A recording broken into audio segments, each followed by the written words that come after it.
E aí galera, vou estar aqui apresentando a vocês. é, Vou tentar fazer, né? Não sei se eu vou de fato conseguir documentar tudo do jeito que eu tô querendo, mas apresentar aqui para vocês etapa por etapa do processo de desenvolvimento de um projeto de extensão. O objetivo aqui em si, não acho que alguém em si vai mesmo ver isso, mas é mais para fortificar o conhecimento, né? E é sempre bom reler o código assim, porque a gente pode acabar, né, vendo algo que a gente pode otimizar e tudo mais. Bom, esse aqui é o primeiro vídeo de da parte do back-end dessa aplicação web que a gente está desenvolvendo. O objetivo dela desse desse back-end aqui por enquanto está sendo armazenar dados no Firebase, dados vindo do front-end. Então, começar a explicação aqui. Aqui a gente está tendo um servidor, onde o servidor vai rodar, né? A gente atribui as variáveis das bibliotecas e dos frameworks aqui, usando a porta 5000 aqui, atribuindo o Express ao app, né?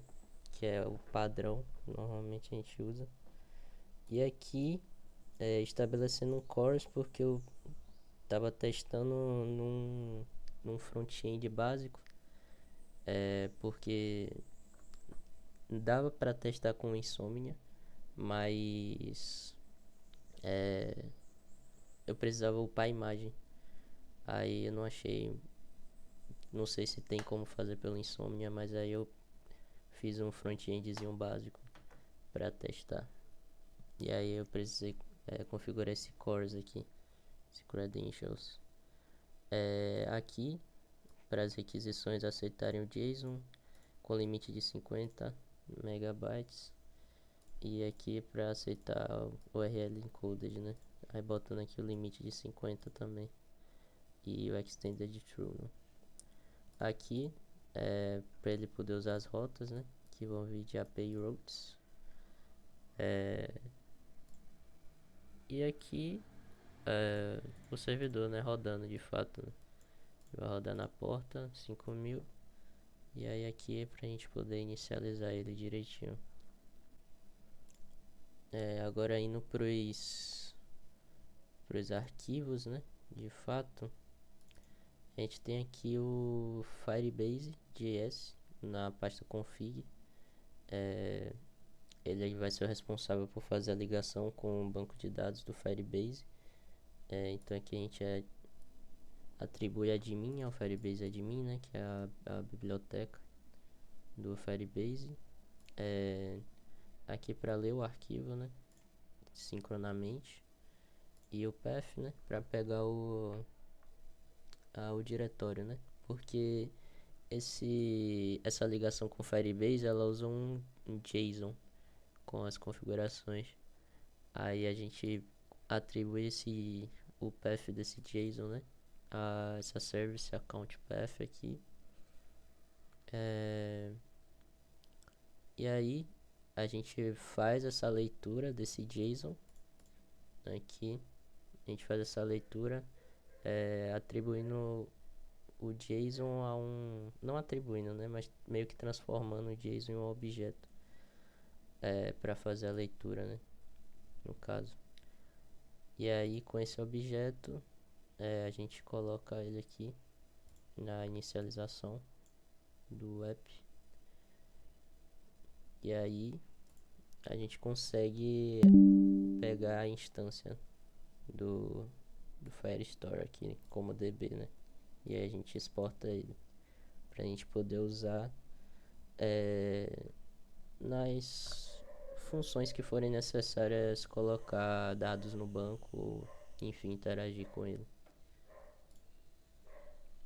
Aqui a gente tem o API Controller, né? Que ele é o controlador da API. É aqui que as requisições vão vir do front-end, né? Então a gente cria uma função assíncrona que vai chamar a função que realmente faz o serviço, né? E aí a gente chama ela aqui, né? Que no caso aqui é criar problema, né? Aqui é a função criar problema, né? Que vai trazer o problema e vai mandar para essa função aqui com a requisição vinda do body, né? Que aí vai ser um JSON no caso. No mais, aqui é isso, né? Ele só vai ministrar mesmo quais funções estão sendo chamadas, né? Deixando mais fácil de destrinchar o que cada coisa está fazendo. E caso gere um problema, fica mais fácil de resolver também. Porque você sabe onde está. Pelo menos o intuito é esse. E aqui exportando o módulo, né? Do controller. Aqui a gente tem as rotas da API, né? É onde vai ficar as rotas em si. Então aqui a gente atribui um router, né? Com as rotas da Express. E a gente pega aquele create problem que está no controller. E aí, né, que está aqui no controller. E aí a gente faz uma rota, que ele é uma rota post, né? Com o do endpoint barra create. E aí a gente põe o create problem. E aí, quando a gente ligar na nossa API, já funciona essa rota. E aqui a gente exporta as rotas, né? No caso aqui só tem uma, mas provavelmente vai ter mais ao decorrer do projeto. E aí a gente vai atribuindo aqui. E aí esse export router já exporta todas, né? E aqui é onde a dor de cabeça existe, né? Onde as coisas de fato vão ser feitas. Não sei se eu vou deixar tudo no arquivo só como tá aqui. Por enquanto o projeto tá pequeno. Mas provavelmente eu devo querer destrinchar isso aqui um pouco mais. Para deixar mais específico. Mas por enquanto a gente tem assim, né? E aqui é a função, né, que cria os problemas no banco de dados. Aqui a gente espera um tipo, uma descrição, uma longitude, uma latitude e uma imagem, né? Que nossa aplicação ela vai pegar coordenadas da API do Google Maps, né? E a gente vai armazenar isso. Então a gente espera isso, vindo de data, né? Que é o parâmetro.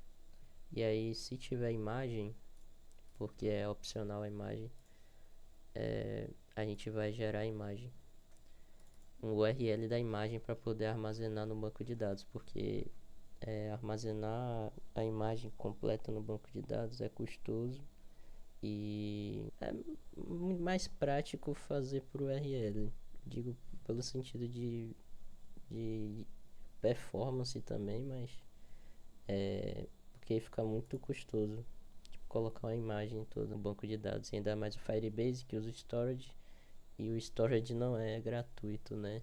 Então, enfim. Aí aqui a gente tem a função, né, que vai gerar o URL da imagem, né? Ele pega essa imagem em base 64 da requisição, ela faz um regex aqui, tirando alguns marcadores para poder passar na requisição que a gente vai fazer do post aqui, ó, que a gente vai fazer no Cloudinary, que é meio que o nosso banco de dados de imagens, né? A gente tá colocando as imagens lá. Aí aqui, né, a gente usa o axios.post. A gente vai fazer essa requisição post aqui, mandando o arquivo, que é a nossa imagem, o upload preset, que é o preset do Cloudinary, e o public ID a gente põe aqui relatos, que é a pastinha que tá lá, e a gente bota o ID para deixar aleatório, né, para gerar um link aleatório. E aqui a gente tem esses header, que é importante, que eu tentei rodar isso aqui sem esse header, com o process.env, né, porque as variáveis de segurança estão lá e tal, e não funcionou sem esse header, então o header é necessário para esse o que vem do ponto .env aí ser processado de forma certa. E aí ele vai retornar aqui a secure URL, né, que é a URL segura. Voltando aqui para cima, né, se tiver imagem ele vai fazer todo esse processo e vai gerar pra gente. E aí aqui a gente já prepara o objeto que vai ser enviado para o Firebase, né? Então aqui o tipo, a descrição, longitude, latitude, a imagem URL, que se não tiver vai ser vazio, se tiver vai ser o link, vai ser o URL da imagem, a data de criação e aqui votos, né? Que é um parâmetro que a gente vai ver mais para frente aí, mas com certeza isso não vai ficar assim. Aí aqui a gente faz a atribuição mesmo no banco de dados, né? Docref aqui a gente faz um DB Collection Problems, que é a coleção que a gente tem no banco no Firebase, e a gente adiciona esse problema, né, que é esse aqui. E aí a gente tá retornando aqui uma resposta, né, que é meio que uma forma de debug, pra gente ver o que que tá indo de fato, apesar de que a gente pode ver no banco também. E aí a gente tá exportando aqui o create problem, né, que está sendo usado no controller. E é isso, vamos ver agora na simulação no front-end, né? Como é que isso está rolando. Aqui é o front-end simples, né? Que a gente faz só para testar. Aqui tipo de problema, saneamento, por exemplo. A descrição aqui a gente vai colocar, né? Que é só um teste, longitude, latitude. E aí aqui a gente pode escolher um arquivo, né, de imagem que a gente quer upar. E aí a gente clica aqui em enviar problema. Ele tá dando esse delayzinho aqui por enquanto, não sei por que ainda. Mas e aí a gente tem aqui, né, o que vai ser, o que foi gerado no Firebase, né? O tipo, o ID, né? O tipo que a gente mandou ali, a descrição, longitude, latitude. E aqui no Cloudinary a gente tem aqui a imagem, né, upada, que a gente pode usar. E aqui a data de criação e os votos, né? E os votos. Então, por enquanto, o que a gente tem é isso. Esse back-end que está respondendo dessa forma, né? É a primeira etapa, a etapa mais simples. Creio eu que essa endpoint de post vai ser o mais tranquilo, né? Porque o problema mesmo eu acho que vai ser na leitura, para poder atribuir ao mapa, né, que a gente está querendo fazer. Então, diria que por essa etapa é isso, né, concluída. Então é isso. Por enquanto, back-end a gente tem isso. E próximo passo, não sei, eu acho que talvez simular já no mapa.